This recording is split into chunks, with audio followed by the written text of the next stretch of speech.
Fact and fact इस trust द्वारा अटल जी को याद करके श्रृंखलाओं को हर महीने किया जा रहा है।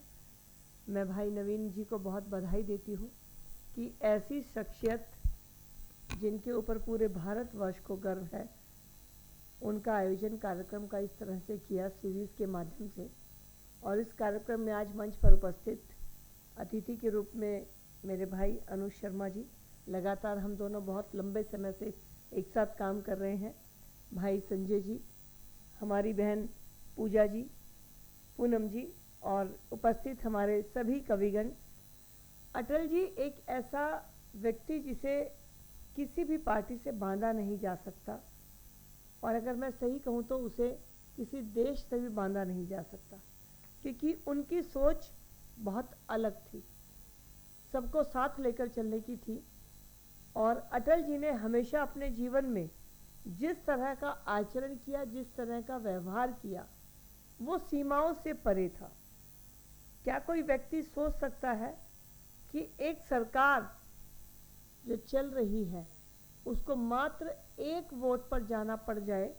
वो इसलिए क्योंकि अटल जी ने कहा कि हम मूल्यों से समझौता नहीं करेंगे।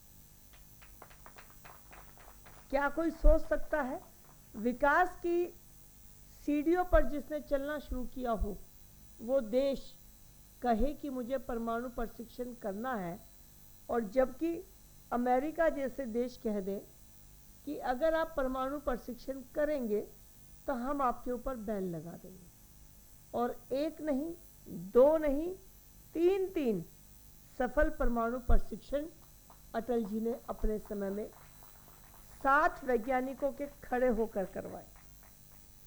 ऐसा व्यक्ति जिसने कहा कि इस देश की आत्मा गांव में बसती है, और इसीलिए गांव से गांव जोड़ो, ये अभियान अटल जी ने शुरू किया। आज डिजिटल क्रांति की जब हम बात करते हैं तो डिजिटल क्रांति की शुरुआत अगर किसी व्यक्ति ने करी तो वो अटल जी थे, जब उन्होंने टेलीफोन लाइंस को महीनों सालों के इंतजार को दिनों में बदल दिया था। तो ऐसे दूरदर्शी व्यक्ति जो हर उम्र के व्यक्ति के साथ जब मिलते थे तो उन्हीं के जैसे हो जाते थे, और अपने जीवन को, उनकी कविता है कि मैं जी भर जिया मैं मन भर मरूं, बिल्कुल सही बात है। और उनकी कविताएं मौत से ठन गई। कितनी पहले उन्होंने देश का भविष्य देखा था, जब उन्होंने कहा था कि सूरज निकलेगा, कमल खिलेगा। उस समय तो किसी ने उम्मीद भी नहीं की थी, और अपने बारे में उन्होंने कह दिया कि ठन गई, मौत से ठन गई। कितने साल वो अच्छे भले स्वास्थ्य पे थे, लेकिन अचानक वो बिस्तर पर चले गए और मौत से लड़ते रहे, और आखिर में 15 अगस्त का दिन मनवा कर उसके बाद गए, ताकि देश का तिरंगा 15 अगस्त को न झुके।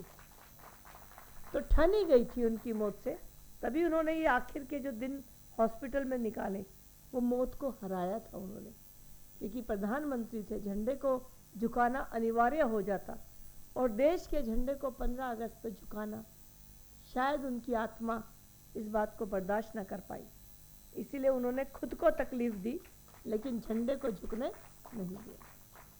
अटल ही थे, अटल ही हैं, तो वो अटल ही रहेंगे।